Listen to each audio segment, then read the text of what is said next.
जिसकी चर्चा सबसे ज़्यादा होती है 2001 का 26 जनवरी का वो भूकंप। वो शायद सबसे बड़ा इम्तिहान था और वहाँ से क्योंकि उसके बाद फिर वो सीएम भी बने नरेंद्र मोदी जी। लेकिन भूकंप के दौरान का अनुभव क्या था? देखिए, मोदी जी देश में ऐसे पहले मुख्यमंत्री है और अब प्रधानमंत्री है जो पहली बार सीएम का शपथ हुआ तब पंच सरपंच का भी चुनाव नहीं लड़े थे। हुँ, मोदी जी अपने जीवन में एक भी चुनाव नहीं लड़े, एमएलए भी नहीं थे और सीधा मुख्यमंत्री बने।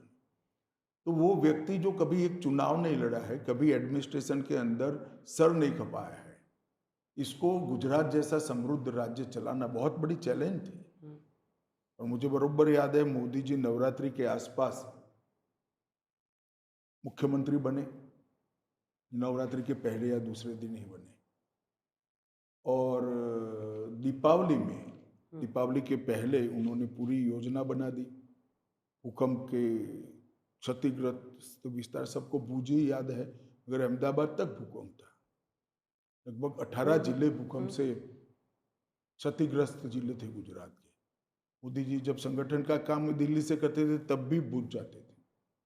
उन्होंने वहाँ सारे मंत्री, सारे एमएलए, सारे एमपी, सारे सचिव और मुख्यमंत्री स्वयं दीपावली भूकंपग्रस्त एक एक तहसील में बिताने का तय किया। फिर एक मंत्री और एक सचिव को, एक विधायक और एक सचिव को एक तहसील की जिम्मेदारी दी कि भाई इसको आप 26 जनवरी के पहले क्लियर करें। अब सितंबर में तय किया और 26 जनवरी के पहले इतनी बड़ी समस्या का समाधान करना। वे सारे सचिव गए तब उनको मालूम पड़ा, फिर उन्होंने रिव्यू किया तो सचिवों ने ही बताया कि हमारा ये सर्कुलर गलत है, ये सर्कुलर में इसके कारण नीचे तक पहुंचता नहीं है। तो मोदी जी ने कहा भाई आपने ही बनाया है, सुधार लो इसको। तो सारी समस्या का जो समाधान था 15 दिन के अंदर ही हो गया और 26 जनवरी को पूरे देश के मुंह से ये निकला था कि गुजरात भूकंप से उभर चुका है। खैर पुनर्वसन का काम 2-3 साल तक चला, परंतु मलबे के ढग थे, बड़े बड़े कई प्रकार के ऐसे दृश्य थे। वो सारा साफ सूफ होकर नीतियाँ स्पष्ट हो चुकी थी, पुनर्निर्माण शुरू हो चुका था, इंडस्ट्रियल इन्वेस्टमेंट शुरू हो चुका था। ये पूरा परिवर्तन इतने कम समय के अंदर।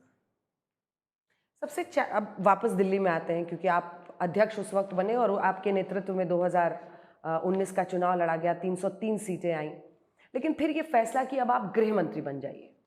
ये पीएम का फैसला था, पार्टी का होता है, पार्टी मगर का मंत्री कौन बनेगा उसमें प्रधानमंत्री जी का मुख्य से रहता है, हुँ, उनका प्रेरोगेटिव। हुँ।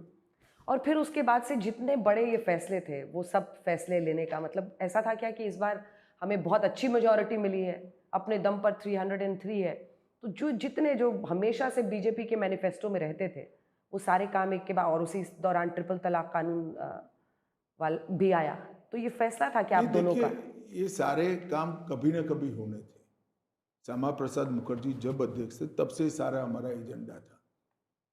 अडवाणी जी अध्यक्ष थे तब से हमने राम जन्मभूमि का पालमपुर अपने हिमाचल में राष्ट्रीय कार्यकारिणी में प्रस्ताव किया थे। कोई गोपनीय चीज नहीं थी। अनुकूल समय आया, मोदी जैसा नेता मिला जो अड़िग है, समस्याओं का समाधान कर सकता है, लड़ सकता है, कंट्रोवर्सी झेल सकता है, तो पार्टी ने तय किया था, वो मोदी जी ने कर दिखाया और बहुत अच्छे तरीके से। आज जिस समस्याओं को लेकर, जिस हमारे वादों को लेकर देश में विपक्ष और मुख्यत्वे कांग्रेस पार्टी और हुँ। उनके साथी ये कहते थे ये होगा तो खून की नदियां बह जाएगी, ये होगा तो दंगे हो जाएंगे, ये होगा तो माइनॉरिटी ये कर, सारा हो गया, कुछ नहीं हुआ है। इतना नेगेटिव कैंपेन चलाया था, सारे के सारे लोग एक्सपोज हो चुके हैं आज। पर जब ऐसी बात होती थी तो आप लोगों को भी ये रिस्क फैक्टर इन तो करते ही होंगे कि हो सकता है इसके खिलाफ लोग उतरें, तो पीएम इस पे क्या कहते हैं? देखिए, प्रधानमंत्री जी ने हमेशा कहा है जो वादा है वो पूरा करना चाहिए और इसके कारण जो समस्याएं होती है उसका समाधान करना पड़ेगा, इसको इससे जूझना पड़ेगा।